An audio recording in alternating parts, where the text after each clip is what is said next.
Hello, you're in the Beat Sessions. I'm your host, Mitchell Weary, and we're talking about our girl Taylor Swift today, who released her second LP of 2020 titled Evermore on December 11th. Now, it is the sister/companion follow-up to Folklore, which she released in July, and both of these albums see the singer-songwriter depart from her pop sensibilities that she's cultivated over the last 5 or 6 years. Now, I'll be the first to admit, I became a big Taylor Swift fan when she dropped in 1989. I think her songwriting prowess is on full display on this record. I love her pop sensibility combined with her veneration of 80s music. It's well produced. I think it's arguably one of the best records of the 2010s. Please give it a listen if you haven't. However, Reputation and Lover, I wasn't too impressed with. Those were the two follow-ups afterwards.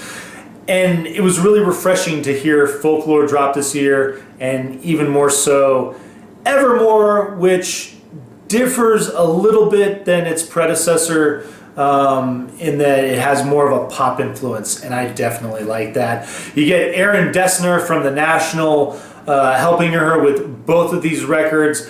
Jack Antonoff from The Bleachers and Fun also appears a little bit on this record. He assisted Taylor Swift with some of the tracks on 1989, so it kind of makes sense that he is back on this slightly poppier project. And then Justin Vernon from Bon Iver makes some contributions. Along with Bon Iver, the band in its entirety, they are featured on the last track, Evermore, which is one of my favorites, definitely a highlight from the album.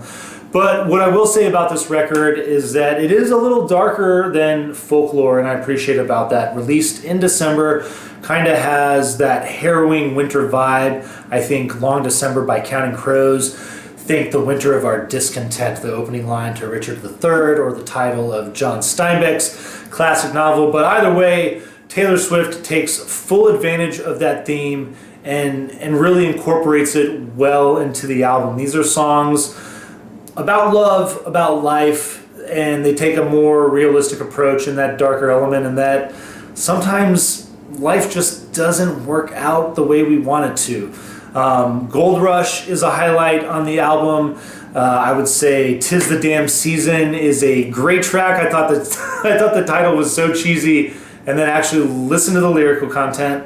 And then a few songs later, you get Dorothea, which is actually about the male protagonist in the song "'Tis the Damn Season." Dorothea is the female in "'Tis the Damn Season" that Taylor Swift is writing about.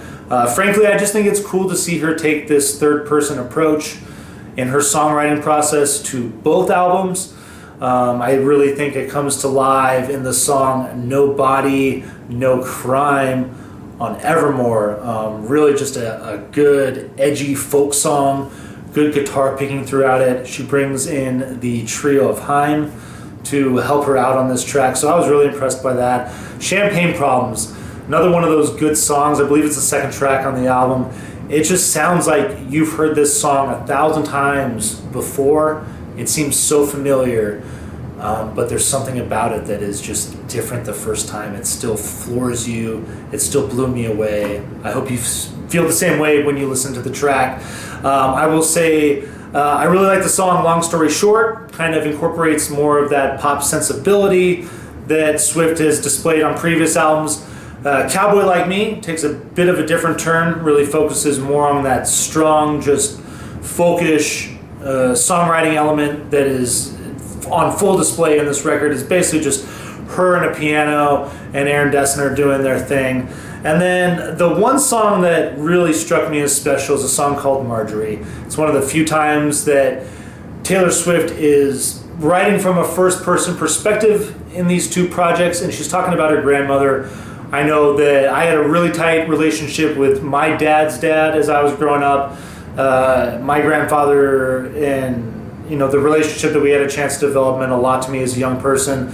And it wasn't until a few years after he passed, and as I grew to become an adult and reflected more on that relationship, like she's doing in this song, that I really, started to take more from that and felt more from it. And I think it's a scenario that all of us can relate to. I think it's something that all of us have experienced over the course of our life, whether it be a grandparent or maybe just an older person that had a strong influence on her life. Either way, Taylor Swift is just continuing her strong run through 2020 with this record.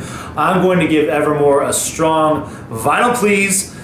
Pick up Folklore as well. Keep these two together in your record shelf. They belong together. They are perfect, unlike a lot of the lovers that she talks about on these records. But I hope you enjoy both of these albums. I hope you've enjoyed this review. Please subscribe to my channel. Crush that like button. It helps me grow this project. And I will see you next time on the Beat Sessions for the next review. Take care in the meantime.